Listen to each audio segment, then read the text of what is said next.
I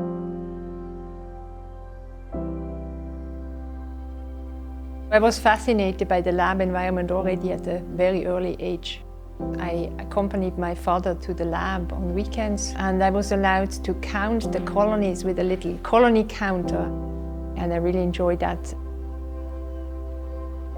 My life has actually been a journey from a non-academic to an academic environment.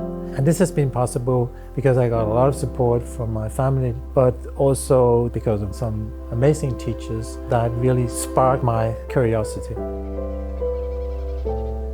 Most people in life have an important role model. My biggest role model was my mother. She showed immense determination in all of the pursuit she undertook. And I think it's that determination that stood me in good stead. Without that, definitely I would not be where I am today. I guess my career in science started off at a very early age. In fact, it started off at the time I was born. My mother, when she was 14, contracted polio. And being a paraplegic, she was the first woman in New Zealand that gave natural birth. And so I was then written up as an article in the New Zealand Medical Journal.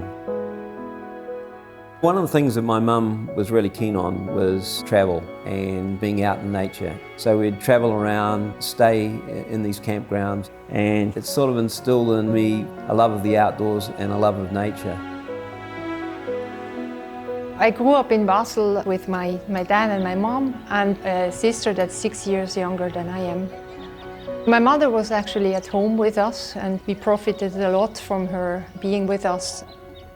My father is a scientist and at the time was very busy, but when he was with us, we did lots of stuff together as a family. We would go for hikes, we'd go to the mountains or to the sea. So that definitely influenced the way I live today.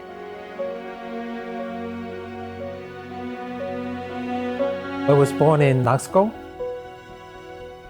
on an island south of Zealand. It was a working town with a big shipyard that was blooming when I was a child.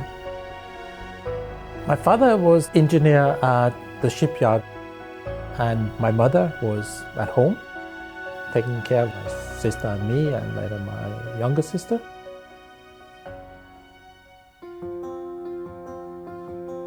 My father grew up in Fiji, and when he was 17 years of age, he moved to New Zealand. He was interested in studying medicine, but was unable to do so, and finally he took a job as a blue-collar worker. In spite of her disability, my mother worked as a secretary. She was always very keen to be able to work and make a contribution. My mom and dad, they let us freely decide in which direction we would want to develop and what we'd like to do, which was very valuable in the process of growing up. But I actually came to love science at a really early age. Perhaps influenced by the early trips to the lab of my father, there were many items around that I wasn't used to seeing at home. There were petri dishes and little glasses and pipettes around and syringes, and so essentially it's an environment which was totally different to anything that I would be seeing otherwise. I thought that was really fascinating.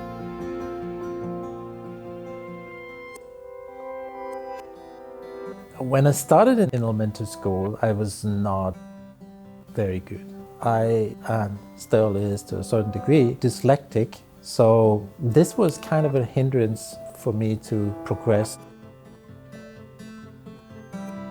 I was 5 years of age when my father left. It was a real struggle for my mum. Although we didn't see it, my mum was really stressed. And so when I was about 8 years of age, she had a nervous breakdown and was then offered a stay in a rest home close to Hamilton. The patron of the rest home took our family under his wing. We were provided with a house that was fully furnished. It really gave us the opportunity to make a fresh start. My grandfather, he was principal of one of the local schools. He was home tutoring me, and that was a very, very, very good thing for me. I really caught up, and when I went into high school, I thought I was hanging on pretty well. There was a whole team of newly graduated teachers. They were super enthusiastic and created an atmosphere that actually nurtured a curiosity. In particular, my biology teacher was fantastic and sparked my interest in the function of the human body. My mum wanted us to attend the premier school in Hamilton. She had to lobby very hard on our behalf. And it was there that I spotted this book on cell biology, and I was absolutely fascinated by this idea that we could really sort of begin to understand these basic aspects of life that sort of stuck with me. I fell in love with neuroscience because I somehow realized that this is the last area in biology where the fundamentals were still there to be discovered. And I came to realize that we actually understand very little about how movements and behaviors are regulated. If you think about it, you move all the time. I mean, if you watch TV, your eyes move around. Maybe then you grab for a chip, that's also movement. Even breathing, you do the whole day, it's movement. So essentially the entire nervous system works together to make our bodies move. It's a machine that runs with every millisecond with precision. Your movements are perfectly well coordinated. I still feel like I know nothing. I feel that there's a mountain of stuff to be discovered. It's like you're entering new territory that nobody has seen yet before you, and you're the first one to see, and that's a wonderful feeling. I really learned to love to be in nature already during childhood. This allows me to stay grounded, and it wouldn't have been possible without the caring environment in my family that I grew up in. I think it's important to have role models. I am grateful for everyone that has been in that role. My family and the teachers have also been an inspiration. And in my current life, my wife Inga, she has been an immense inspiration for me and a very strong support that I appreciate very much. When we moved to Hamilton and were provided with a house, this really gave us an opportunity to change our lives as a family. One of the ways I can give back is by volunteering for Habitat for Humanity, which builds houses for low-income, disadvantaged people. I don't think that I would be where I am without my mum, not only as a role model, but just in terms of the life that she really created for us.